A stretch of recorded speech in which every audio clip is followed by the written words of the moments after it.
Hi everyone, welcome to today's blog as we bring this whole piece of work on prayer to a close in the next couple of days. At the moment we're looking at the whole idea of intercessory prayer, and today we're going to take that to the limit really by asking, well, just how wide and far are the boundaries to such prayer? Intercessory prayer is where we pray for maybe family members and for friends, and prayer requests that we may know about or receive from others.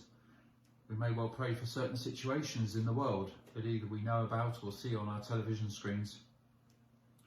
But Philip Yancey wants us to push it even further as we seek to follow Jesus in our lives. And Jesus calls us, as part of the Sermon on the Mount, not just to pray for our friends, for those we know and love, but even for our enemies. What does that actually look like? A person called Dietrich Bonhoeffer, who lived at the time of Hitler and the whole regime in Germany leading up to the Second World War and beyond, was someone who was born with many attributes: a great intellect, a wonderful background, and many of the things that most people would seek in life. And he dedicated his life to actually seeking to both support the Jewish community and indeed to overthrow Hitler. And he paid for that with his life, because Hitler arrested him and put him in prison for 2 years, and eventually, just before the end of the Second World War, executed him along with his brother and brother-in-laws. Bonhoeffer, like Jesus, didn't have enemies that were far off. He had enemies that were close at hand. He was a big public speaker on behalf of a part of the church called the Confessing Church in Germany.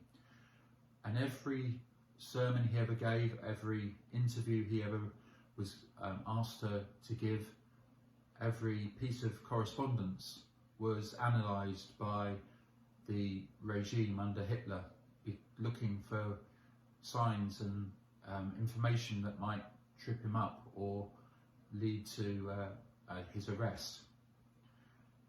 The same was true for Jesus. The people who were Jesus's enemies weren't far off. They were the scribes and the Pharisees and the chief priests who followed him from one place to another, analysing everything he said, judging all his words, and actually eventually arresting him and putting him on trial. And that trial led to his execution, where even on the cross he said, "Father, forgive them. They don't know what they're doing." Now these two examples can seem huge for us. We may well ourselves be going through very difficult times. The whole business of the pandemic has caused all sorts of different conversations and resentments and judgments to have built up in people's hearts and lives and minds. Little things that start out as little things become big things. People have been almost disenfranchised by a level of hurt and pain, sometimes justified, sometimes completely unjustified. And so there are distances that have grown up between people and between different situations. That may have happened to you in your family. It can happen in families, it can happen in communities, it can happen in churches. And this can lead to much pain and much hurt and resentment. Some of you will have those going on at the moment.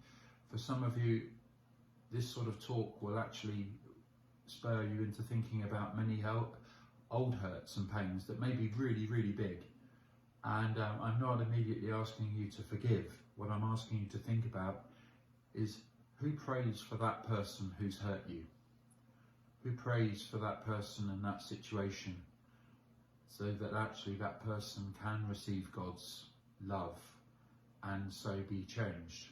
Because sometimes that's the only thing that will indeed change a situation or change how we see the people that have hurt us, so that they don't hold that hurt and pain over us anymore.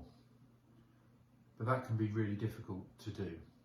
And I'm reminded of an old archbishop called Michael Ramsey years ago, when he says, if you can't pray for the person who's hurt you, maybe pray that one day you will be able to pray for them. And if you can't pray that one day you'll be able to pray for them, then pray that one day you may be able to pray that you'll be able to pray for them. Do you get the point? The idea is, however small a start, you begin with 1% or even 0.1%. Not because then you're letting them off the hook or excusing all the hurt and the pain that may have been caused, but otherwise, how can anything change? And indeed, how can we see that they too, that person too has a story, that person too is a child of God, whatever they may have done in their lives, and some people have done some really horrible things. So whether it's a particular situation or whether it's a particular person that has hurt you, or maybe you're the person who's hurt others and you're carrying this guilt and this pain around with you yourself, I would encourage you to bring it to the light of Jesus. It's easy to put Jesus on a pedestal and say, well, surely he's the only one who can actually pray, Father, forgive even his enemies. But maybe we can follow in his footsteps just a little bit and expand our boundaries of our prayer. And for some of you listening to this, that step is going to be so costly.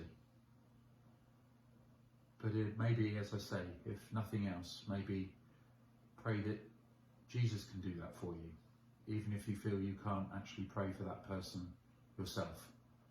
That Jesus will stand as your intercessor and be the one who holds a bridge, that one day all things can be healed.